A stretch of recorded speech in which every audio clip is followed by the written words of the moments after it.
Awami League, fascist Sheikh Hasina এবং তার পিতা সবসময় বাংলাদেশে গণতন্ত্র হত্যা করেছে, গণতন্ত্র ধ্বংস করেছে এবং এদেশের মানুষের অধিকারকে কেড়ে নিয়েছে।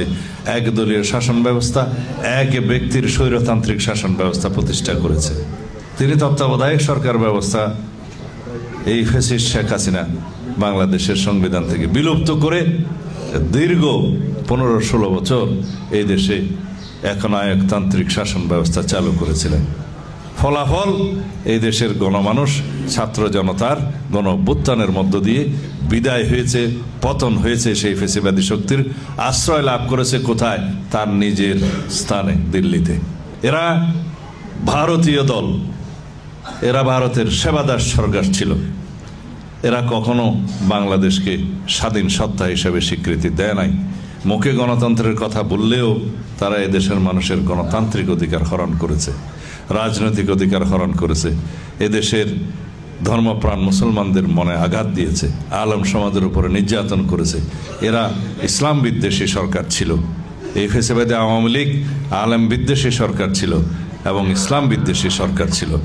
তারা এদেশের আলেম সমাজের উপরে অসীম নির্যাতন চালিয়েছে। তারা গণহত্যা করেছে শাপলা চত্বরে। এদেশের নিরীহ মাদ্রাসা শিক্ষার্থীদেরকে তারা হত্যা করেছে রাতের অন্ধকারে। আলেম সমাজকে হত্যা করেছে, আলেমদেরকে কারাগারে নিক্ষেপ করেছে। এইভাবে তারা এই দেশের গণমানুষের বিপক্ষে দাঁড়িয়েছে, এদেশের গণতন্ত্রের বিপক্ষে দাঁড়িয়েছে, ধ্বংস করেছে গণতন্ত্র। এদেশের আপামর জনগণের বিরুদ্ধে তারা দাঁড়িয়েছে। ফলস্বরূপ এই দেশ থেকে চিরতরে তারা উৎখাত হয়ে গিয়েছে।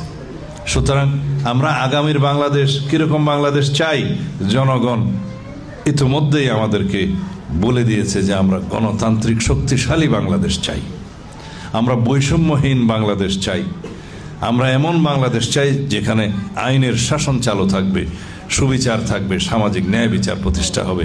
আমরা পৃথিবীর বুকে এখন অহংকারের সাথে বলতে পারি, আমাদের একজন দেশনেত্রী বেগম খালেদা জিয়া ছিলেন, আমাদের অন্তরে আছেন। তিনি আজ আমাদের মধ্যে বেঁচে নেই, কিন্তু সারা পৃথিবীর গণতন্ত্রকামী মানুষের মাঝে, তাদের অন্তরে, সারা বাংলাদেশের সমস্ত মানুষের মধ্যে তাদের অন্তরে তিনি স্থান পেয়েছেন চিরস্থায়ীভাবে।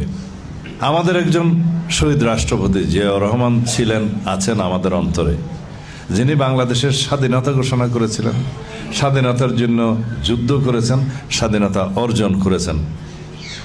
যখনই এই দেশের স্বাধীনতা হুমকির মুখে পড়েছে, তিনি সেই স্বাধীনতা সার্বভৌমত্বকে রক্ষা করেছেন, উদ্ধার করেছেন।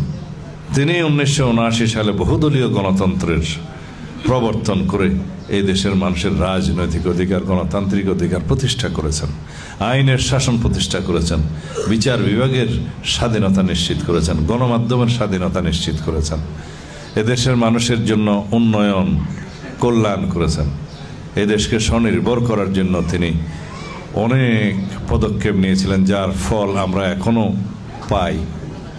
দেশনেত্রী বেগম খালেদা জিয়া স্বৈরাচার বিরোধী সংগ্রাম করতে করতে, দীর্ঘ 9 বছরের সামরিক স্বৈর শাসন বিরোধী সংগ্রাম করতে করতে এদেশে গণতন্ত্র পুনঃপ্রতিষ্ঠা করেছিলেন।